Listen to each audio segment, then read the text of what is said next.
નમસ્કાર આંગણવાડી કર્મચારી બહેનો, સ્વાગત છે તમારું આપણી આ યુટ્યુબ ચેનલમાં જેનું નામ છે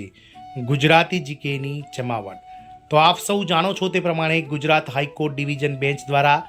ગુજરાત સરકારને આગામી 6 મહિનામાં એટલે કે ફેબ્રુઆરી 2026 સુધીમાં હાલમાં જે માનદ વેતન મળી રહ્યું છે આંગણવાડી કાર્યકર અને તેડાગર બહેનોને તે માનદ વેતનમાં વર્ગ 4ના લઘુત્તમ પગાર પ્રમાણે બેઝિક 14,800 રૂપિયા વધારવાનો ઐતિહાસિક ચુકાદો આપ્યો છે અને રાજ્ય સરકારને ટકોર કરી છે.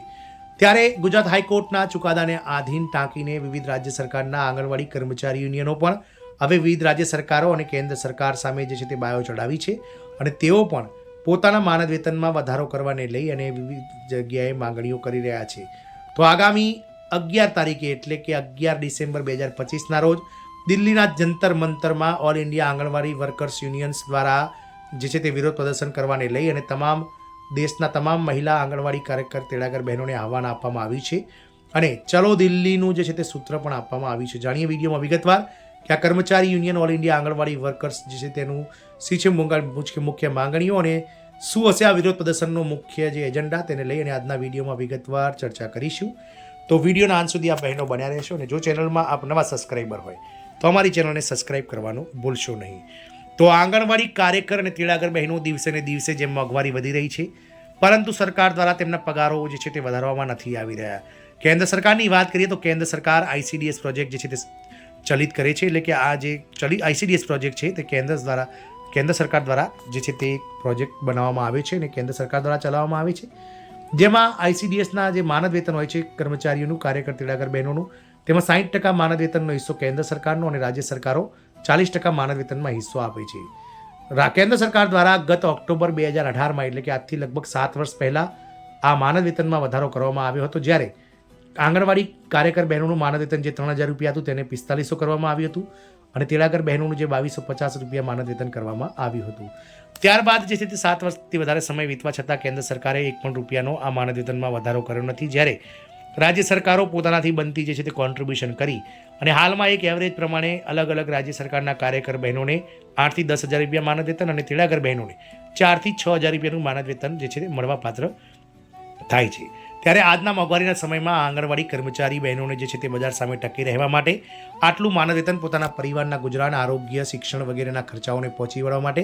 ખૂબ જ નજીવું લાગી રહ્યું છે. આથી બહેનો હવે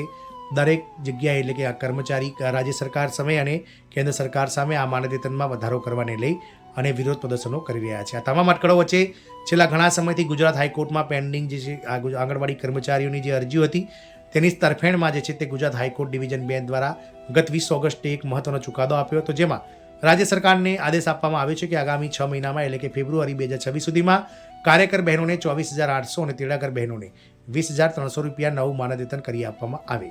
ગુજરાત હાઈકોર્ટના આ ચુકાદાએ જ્યારે સમગ્ર રાજ્ય દેશના આંગણવાડી કાર્યકરોમાં નવી આશા અને નવો જુસ્સો ફૂંક્યો હોય તેવું લાગી રહ્યું છે અને કર્મચારીઓ આગામી 11મી ડિસેમ્બરે સમગ્ર દેશમાંથી જંતર મંતર દિલ્હી ખાતે એકઠા થશે અને વિરોધ પ્રદર્શન કરશે. તો આંગણવાડી કર્મચારી કાર્યવાહી સમિતિ દ્વારા 11 ડિસેમ્બરથી નવી દિલ્હીના જંતર મંતર ખાતે વિરોધ પ્રદર્શન કરાશે. આ આંગણવાડી કર્મચારી યુનિયનોની માંગણીઓમાં કાર્યકરોનું નામ બદલીને આંગણવાડી શિક્ષક રાખવા, ગ્રેજ્યુટી લાગુ કરવા, પગાર વધારો અને એફઆરએસ એટલે કે ફેસ રેકોગ્નાઇઝેશન સિસ્ટમ બંધ કરવી વગેરેનો સમાવેશ થાય છે. યુનિયનના અધિકારીઓ 10 ડિસેમ્બરે દિલ્હીના જંતર મંતર ખાતે પહોંચી જશે. તો જો અખિલ ભારતીય આંગણવાડી કર્મચારી સમિતિની માંગણીઓ પૂર્ણ નહીં થાય તો 11 ડિસેમ્બરથી નવી દિલ્હીમાં જંતર મંતર ખાતે ધરણા અને આંદોલન કરવામાં આવશે. આ સંદર્ભમાં આંગણવાડી કર્મચારી સંઘના માર્ટિન મુર્મુએ જણાવ્યું હતું કે યુનિયનની માંગણીઓમાં આંગણવાડી કાર્યકરોના બદલે આંગણવાડી શિક્ષક તરીકે સંબોધવા, આંગણવાડી કાર્યકરો માટે ગ્રેજ્યુટી લાગુ કરવા માટે તાત્કાલિક આદેશો જારી કરવા, આંગણવાડી કાર્યકરોના માનદ વેતનમાં ગુજરાત હાઈકોર્ટના ચુકાદાને આધીન 24,000 રૂપિયા અને સહાયકોનું માનદ વેતન જે ગુજરાત હાઈકોર્ટના ચુકાદાને આધીન 20,000 રૂપિયા કરવાનું તેમજ એફઆરએસ પ્રક્રિયા બંધ કરવી વગેરેનો સમાવેશ થાય છે. તેમણે કહ્યું કે પશ્ચિમ સિંહભૂમિ જિલ્લાઓમાંથી મોટી સંખ્યામાં યુનિયનના અધિકારીઓ 10 ડિસેમ્બર ખાતે પહોંચી જશે અને ત્યારબાદ 11 ડિસેમ્બરે સમગ્ર દેશમાંથી આંગણવાડી કર્મચારીઓને આહવાન આપવામાં આવ્યું છે કે જંતર મંતર ગાંધીનગર ખાતે તેઓ એકઠા થાય અને કેન્દ્ર સરકાર અને રાજ્ય સરકારો સામે આ જે વિરોધ પ્રદર્શન ચાલી રહ્યું છે તેમાં પોતાનો સૂર પુરાવી અને સરકારોને જે છે તે સફાળી જગાડવાનો પ્રયત્ન કરવાનો હાલમાં આ યુનિયનો દ્વારા જે છે તે પ્રક્રિયાઓ કરવામાં આવી રહી છે, પ્રયત્નો કરવામાં આવી રહ્યા છે. જોવાનું એ રહેશે કે આગામી 11 ડિસેમ્બરે જે છે જંતર મંતર ખાતે વિરોધ પ્રદર્શન થઈ રહ્યું છે, તેનાથી સરકારને શું અસર થાય છે અને સરકાર દ્વારા તેને લઈ અને શું તૈયારીઓ કરવામાં આવી રહી છે તેને લઈને આજના